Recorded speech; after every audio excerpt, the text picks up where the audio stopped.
Good morning. I wanted to show you something. Here is a bush that I've done just about everything to safeguard. I've wrapped it in metal in fencing so that the little rabbits don't eat it, and I've watered it daily, and now its leaves are turning yellow. Now, that could be a result of fall. It could be a result of overwatering, though it's looked good all summer with all that water. Or it's just something that is, where I just will never get the answer that I want, no matter how much research I do online or go to the nurseries or check it up in gardening books. This is a simplistic way of introducing the idea that all of us live with, which is mystery. Sometimes in our life, many times in our life, we just do not get the answers that we long for. We do all the right things, just like I've been taking care of that bush, doing all the right things, making sure that when we engage with people, we have conversations that are productive and kind and fruitful. We're intentional about the way we interact with folks, the way we shop. We try to be mindful of where the sources are of the things that we use. We try to contribute to the world and the society in which we live in. We try to be good citizens. We follow the rules. If we're people of faith, which many of us are, then we do what we think people of faith do. We practice prayer.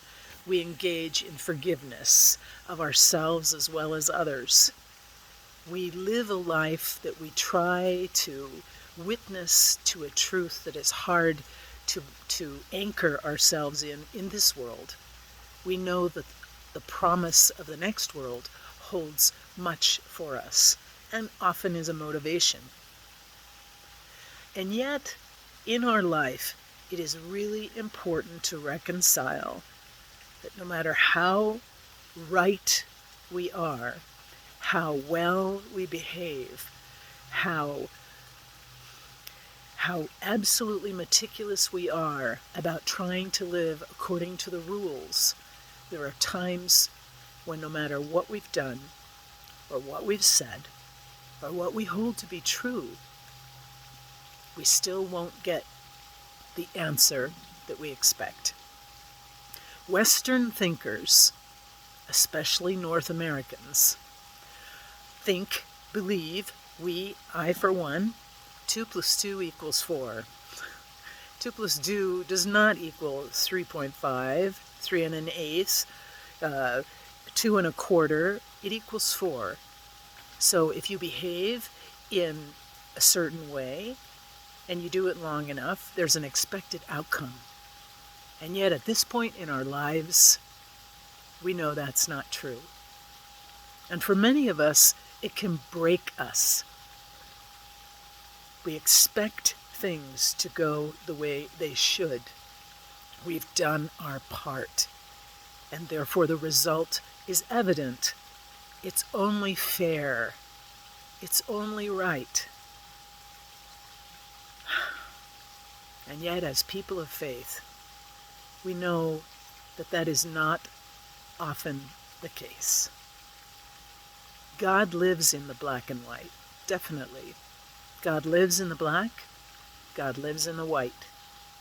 But also, God dwells in the gray, in the middle, in the in-between times, in the stuff that's not clear, in the messiness of life, the things that just shouldn't be. God is there as well. And so for us, the task is, how do we unpeel our fingers from what we know should be happening to accept what is? I don't just mean resign yourself, but ask God's help to come to peace, to come to terms with what is, instead of what I wish were the truth, the reality.